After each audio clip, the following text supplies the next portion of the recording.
Hello students, welcome to my channel JK online tips. आज की इस वीडियो में हम चैप्टर नंबर 5 ज्योग्राफी क्लास 10 के ज्योग्राफी इससे जुड़े हुए सभी इम्पोर्टेंट सेलेक्टेड क्वेश्चंस का आंसर को देखने जा रहे हैं और उम्मीद करता हूं कि आप लोगों के लिए बहुत ही हेल्पफुल होगा एग्ज़ाम की दृष्टि से। आप लोगों का कर्तव्य है हमको इनकरेज करने के लिए आप मेरे चैनल को लाइक कर सकते हैं, कमेंट या बेल आइकन सब्सक्राइब कर सकते हैं, ठीक है, ताकि आपको अगला नोटिफिकेशन मिल सके लेटेस्ट वीडियो का। अब आगे देख लेते हैं। प्रश्न है कांवर झील। कांवर झील स्थित है, कहाँ स्थित है कांवर झील? तो कांवर झील बेगूसराय में स्थित है। ऑप्शन नंबर सी इसका करेक्ट आंसर होगा, क्योंकि एशिया का सबसे बड़ी शुद्ध जल की झील है और ये पक्षी अभयारण्य है। यहाँ विभिन्न प्रकार के पक्षी भी विदेशों से आते हैं, इसकी खासियत है, खूबसूरती है। सवाल नंबर 2 है कुशेश्वर स्थान किस जिला में स्थित है? कुशेश्वर स्थान किस जिला में स्थित है? तो देखिए इसका ऑप्शन मेरे पास है वैशाली, दरभंगा, बेगूसराय, भागलपुर। करेक्ट आंसर होगा दरभंगा। जो कुशेश्वर स्थान है वो 70 किलोमीटर है दूर, दरभंगा से 70 किलोमीटर दूर है, ठीक। सवाल नंबर 3 है संजय गांधी जैविक उद्यान किस नगर में स्थित है? तो आपके पास ऑप्शन है राजगीर, बोधगया, बिहार शरीफ, पटना। करेक्ट आंसर हो जाएगा पटना। पटना में स्थित है, जिसको पटना चिड़ियाघर से भी हम लोग जानते हैं, पटना चिड़ियाघर के नाम से भी। इस पार्क को 1973 में खोला गया था, 1973 में खोला गया था, ठीक। अगला प्रश्न है, ये प्रश्न है गंडक परियोजना का निर्माण किस स्थान पर हुआ था? तो गंडक परियोजना Valmiki Nagar. Option number B इसका करेक्ट आंसर है वाल्मीकि नगर, जो पश्चिम चंपारण में है, ठीक। ये दो देश भारत और नेपाल के बीच में समझौता हुआ था 1959 में। इसी के दरमियान गंडक परियोजना का निर्माण चालू हुआ था। प्रश्न है बिहार में नहरों द्वारा सर्वाधिक सिंचाई किस जिला में होती है? तो ऑप्शन है पहला रोहतास, सिवान, तीसरा है गया, पश्चिमी चंपारण। करेक्ट आंसर हो जाएगा रोहतास, याद रखेंगे।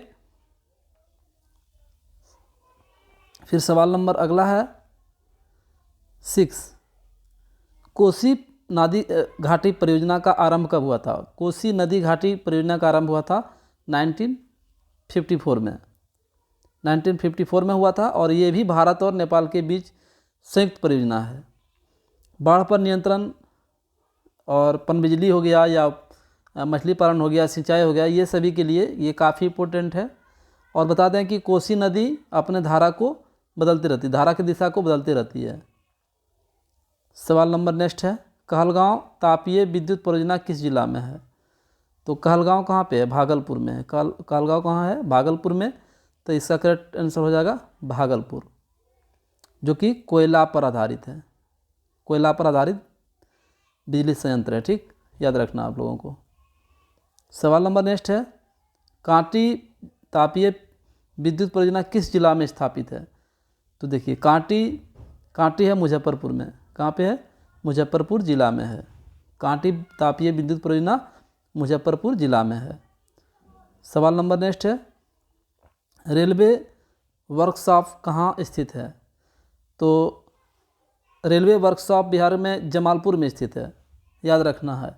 और एशिया का प्रथम रेलवे कारखाना यहीं पे था, ठीक है। देखिए इंजन जो बनता है वह इंजन वाष्प इंजन था। यहाँ पे वाष्प इंजन का निर्माण होता था और जो स्थापित होने का समय है वो 8 फरवरी याद रखना, 8 फरवरी 1862 में ये स्थापित हुआ था, ठीक। रेलवे वर्कशॉप जमालपुर, अभी किसी और नाम से जाना जाता है। नेक्स्ट है अशोक पेपर मिल किस जिला में स्थित है? अशोक पेपर मिल किस जिला में स्थित है? तो ऑप्शन मेरे पास है, option A Samastipur, B Patna, C Purnia और डी अररिया। करेक्ट आंसर हो जाएगा समस्तीपुर। अशोक पेपर मिल किस जिला में स्थित है? तो समस्तीपुर। अगला सवाल है, बिहार की पहली रेल लाइन थी, बिहार की पहली रेल लाइन थी, क्या नाम था उसका? तो देखिए ईस्ट इंडिया रेल मार्ग, ऑप्शन बी इसका करेक्ट आंसर होगा, ईस्ट इंडिया रेल मार्ग। सवाल है नेक्स्ट, बिहार में रज्जू मार्ग कहाँ है? देखिए रज्जू मार्ग को बोलते हैं हम लोग रॉप वे, क्या बोलते हैं? रॉप वे, ठीक, याद रखिएगा। रॉप वे जिसको बोलते हैं, रस्सी के सहारे जो पहाड़ों, दो खाई या दो पहाड़ों के बीच में ये मार्ग होता है। तो ये बिहार में रज्जू मार्ग कहाँ है? तो राजगीर में, रज्जू मार्ग राजगीर, रज्जू मार्ग राजगीर, ठीक, याद रखिएगा। और जो इसका निर्माण हुआ था 1972 में, याद रखना है ये भी कि 1972 में इसका निर्माण हुआ था। सवाल है नेक्स्ट, मंदार हिल कहाँ है? देखिए मंदार हिल किस जिला में है? ये बांका जिला में है, जो भागलपुर से सटा हुआ है और बांका में ही है, ठीक है। मंदार हिल कहाँ है? बांका में। सवाल है, ये धार्मिक रूप से जुड़ा हुआ है। अब है, बिहार का सबसे बड़ा नगर कौन है? सबसे बड़ा नगर कौन है? पटना है। कौन है? पटना, ठीक, याद रखिएगा। सवाल है, ग्रांड ट्रंक रोड का राष्ट्रीय राजमार्ग क्या है? राष्ट्रीय राजमार्ग संख्या क्या है? तो इसका करेक्ट आंसर हो जाएगा आपका 2, grand Trunk road, GT road जिसको बोलते हैं, जीटी रोड बोलते हैं ना, जीटी रोड। तो ये हो गया आपका 2। राष्ट्रीय राजमार्ग संख्या क्या है? 2, याद रखिएगा। सवाल नंबर 16 है, राष्ट्रीय पोस्ट संस्थान पटना के किस घाट पर स्थित है? इसका करेक्ट आंसर हो जाएगा महेंद्र घाट। क्या होगा? महेंद्र घाट, याद रखिएगा, महेंद्र घाट इसका करेक्ट आंसर होगा इस सवाल का। फिर है, इस सवाल में है कि निम्नलिखित नदियों में से किसे बिहार का शोक कहा जाता है? बिहार का शोक किसे कहा जाता है? देखिए कोसी को बिहार का शोक कहा जाता है, इस कोसी नदी को बिहार का शोक कहा जाता है, ये भी याद रखना है। सवाल है, बिहार संपन्न है, क्या चीज़ के लिए संपन्न है? तो देखिए बिहार कृषि में संपन्न है। क्या चीज़ में संपन्न है? कृषि में, याद रखना आप लोगों को। ऑप्शन नंबर सी इसका करेक्ट आंसर है। बिहार में रेल परिवहन का शुभारंभ कब से माना जाता है? तो देखिए बिहार में 1860 से रेल परिवहन का शुभारंभ माना जाता है, ये भी याद रखना है। सवाल है, बिहार के किस शहर में कांच उद्योग स्थापित है? किस शहर में कांच उद्योग स्थापित है, शीशा का फैक्ट्री? ये है हाजीपुर में, ठीक, पटना हाजीपुर। सवाल है, सिगरेट का कारखाना कहाँ है? देखिए सिगरेट का कारखाना कहाँ है? तो ये मुंगेर में है। कहाँ पे है? मुंगेर में। सिगरेट का कारखाना कहाँ है बिहार में? तो मुंगेर में है। अगला सवाल है, खाद कारखाना कहाँ स्थित है? खाद कारखाना कहाँ स्थित है? तो देखिए खाद कारखाना का बात करेंगे तो ये बरौनी में स्थित है। कहाँ पे स्थित है? बरौनी में, ठीक। अगला सवाल है, किस नगर में कालीन तैयार होता है? किस नगर में कालीन तैयार होता है? तो इसका करेक्ट आंसर हो जाएगा, देखिए किस नगर में कालीन तैयार होता है? कालीन मतलब क्या हुआ? कारपेट। कालीन का मतलब क्या हुआ? कारपेट, ठीक है, दरी जिसको बोलते हैं हम लोग, कारपेट तैयार होता है। तो कारपेट तैयार होता है ओबरा में। ओबरा कहाँ है? तो औरंगाबाद में है। कहाँ पे है? औरंगाबाद में, ठीक, याद रखना है। सवाल नंबर नेक्स्ट है, बिहार की सीमा में रेल मार्ग की कुल लंबाई कितनी है? तो इसका हो जाएगा correct answer option number A, 6283, यानी कि 6283 किलोमीटर है पूरा राष्ट्रीय रेल मार्ग की लंबाई, ठीक, यानी बिहार सीमा में रेल मार्ग की कुल लंबाई है 6283 किलोमीटर। सवाल अगला है, चूना पत्थर का उपयोग मुख्य रूप से किस उद्योग में होता है? तो देखिए चूना पत्थर का उपयोग सीमेंट उद्योग में होता है। कहाँ होता है? सीमेंट उद्योग में। सीमेंट उद्योग में सीमेंट बनाने के लिए चूना पत्थर का साथ में ये कले जिसको बोलते हैं कले, ठीक है, साथ में कले का, चूना पत्थर और कले का मिश्रण होता है। और इसमें क्या होता है, क्या करता है, भट्ठी में उच्च तापमान पर जलाया जाता है इसको, ठीक। उसके बाद जो बनता है ना उसको जिप्सम बोलते हैं। जिप्सम के साथ मिलाता है CaSO4 × 2H2O, जिप्सम का सूत्र होता है। इसी को मिलाते हैं अब मिलाने के बाद पीसा जाता है, इसको क्या करता है, पीसा जाता है। और जो पीसने के बाद उत्पाद प्राप्त होता है उसको क्या बोलते हैं, सीमेंट बोलते हैं या पोर्टलैंड बोलते हैं, पोर्टलैंड सीमेंट। ठीक, आप लोगों को बता देते हैं पूरा डिटेल में। सवाल है, बिहार में कुल कितने अधिसूचित क्षेत्र में वन का विस्तार है? तो देखिए 6,374 किलोमीटर में इतना में वन का विस्तार है। ऑप्शन नंबर 1 करेक्ट आंसर है। अगला सवाल है, तंबाकू उत्पादक क्षेत्र है, तंबाकू उत्पादक क्षेत्र है, तो तंबाकू उत्पादक क्षेत्र है गंगा का दियारा, गंगा का दियारा। ठीक, ये जगह तंबाकू उत्पादक क्षेत्र के रूप में फेमस है। सवाल है, ये बिहार में कितने प्रतिशत क्षेत्र में खेती की जाती है? तो लगभग 60%, 60% जगह में, 60% जगह में खेती की जाती है, याद रखना है। राज्य की कितनी जनसंख्या कृषि कार्य में लगी हुई है?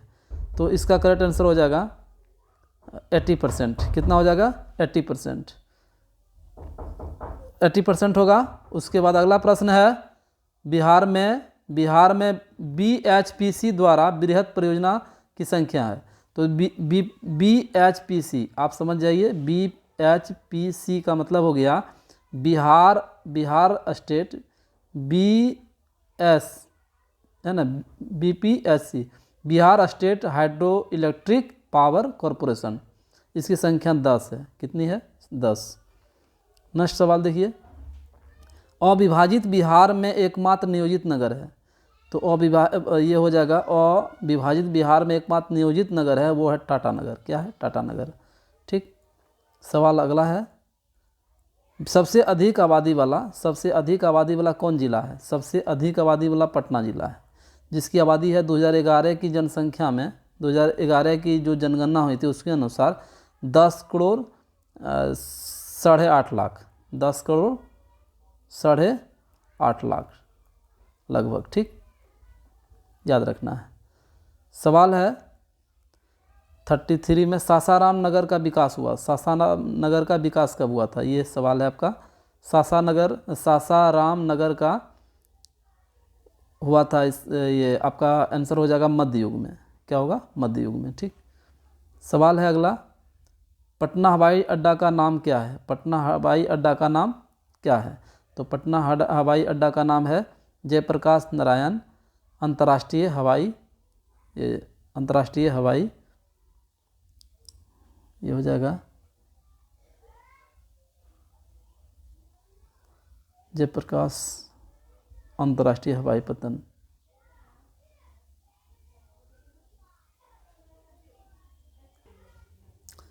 फिर अगला सवाल है, पाइराइट खनिज है, पाइराइट किसका खनिज है?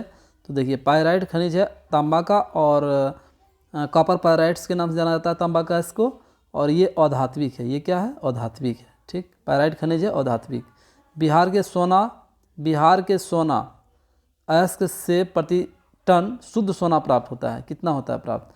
तो 0.1 से 0.6 ग्राम, याद रखिएगा। ठीक, सवाल है अगला, बिहार में खनिज तेल मिलने की संभावना है। खनिज तेल मिलने की संभावना है, कहाँ पे संभावना है खनिज तेल मिलने की? तो गंगा के द्रोणी में। अब द्रोणी किसको कहते हैं? तो बेसिन ऑफ द गंगा। ठीक है, बेसिन को बोलते हैं, किनारा को। ठीक, याद रखिएगा। चलिए अगला सवाल है, बिहार में कार्यरत जल विद्युत परियोजना की कुल विद्युत उत्पादन क्षमता कितनी है? तो याद रखिएगा 44.20 मेगावाट। सवाल अगला है, इनमें कौन गन्ना उत्पादक जिला नहीं है? गन्ना उत्पादक जिला नहीं है तो रोहतास, बाकी बाद में गन्ना उत्पादन होता है। ठीक, चलिए सवाल अगला है, बिहार में जूट उत्पादन में क्या हो रहा है? तो गिरावट हो रही है। क्या हो रही है? गिरावट हो रही है जूट उत्पादन में। ठीक है, सवाल अगला है, ग्रांड ट्रंक रोड किसने बनवाया? तो Grand Trunk Road Sher Shah Suri बनाया था। ठीक, इसका थोड़ा सा इतिहास जान लेते हैं शेरशाह सूरी का। तो ये हुमायूं को 1540 में हराए थे। ठीक, और उसके बाद सूरी साम्राज्य का स्थापना हुआ था उत्तर भारत में। ठीक, अगला ब्लैक लीड कहलाता है। ब्लैक लीड क्या कहलाता है? तो ब्लैक लीड को बोलते हैं, ग्रेफाइट को ब्लैक लीड भी बोलते हैं। चलिए अगला सवाल है, बिहार की ग्रामीण आबादी कितना है? बिहार की ग्रामीण आबादी है लगभग 89.5%। ऑप्शन ए इसका करेक्ट आंसर है। सवाल अगला है, बिहार की सबसे पुरानी पहली नदी घाटी परियोजना है, तो इसका हो जाएगा सोन नदी घाटी परियोजना। सोन नदी घाटी परियोजना सबसे पुरानी और पहली नदी घाटी परियोजना है। सवाल अगला है, बिहार में कितने ज़िले हैं? बिहार में कितना ज़िला है? तो 38 ज़िला है, याद रखिएगा 38 ज़िला बिहार में है। चलिए सवाल है, बिहार में खरीफ फसल कहा जाता है। बिहार में खरीफ फसल को क्या कहते हैं? अगहनी फसल। क्या बोलते हैं इसको? अगहनी फसल। ठीक, चलिए अगला सवाल, अगहनी फसल में आप खरीफ फसल में क्या क्या आता है? खरीफ फसल में आ जाता है धान आ जाता है, फिर क्या आता है? ये मक्का आ जाता है। ठीक, याद रखिएगा मक्का आ जाता है, ज्वार आता है, ज्वार, सब ये खरीफ फसल ही है। मूंग है, मूंगफली है, गन्ना है, सोयाबीन है, ये सभी है ये खरीफ फसल में। उसके बाद सवाल है डॉक्टर सलीम अली ने पक्षियों का स्वर किसे कहा? तो कांवर झील को। किसको कहते हैं? कांवर झील को डॉक्टर सलीम ने पक्षियों का स्वर कहा है। चलिए अगला सवाल है, सब अंतिम है। देखिए इसमें है क्या, रेशमी वस्त्र उत्पादन का प्रमुख केंद्र है। ये हो जाएगा आंसर भागलपुर। ठीक, करेक्ट है। तो फ्रेंड देखिए, आज की इस वीडियो में हमने ज्योग्राफी से लिए हैं क्वेश्चंस मस्ट सेलेक्टेड। आप लोगों के लिए बहुत ही हेल्पफुल होगा। मेरे चैनल को सब्सक्राइब करें, लाइक करें, कमेंट करें, शेयर करें, है ना, ताकि हमको इनकरेज मिल सके, साहस मिल सके और सारा वीडियो हम लेटेस्ट अपलोड करें। ठीक है, धन्यवाद।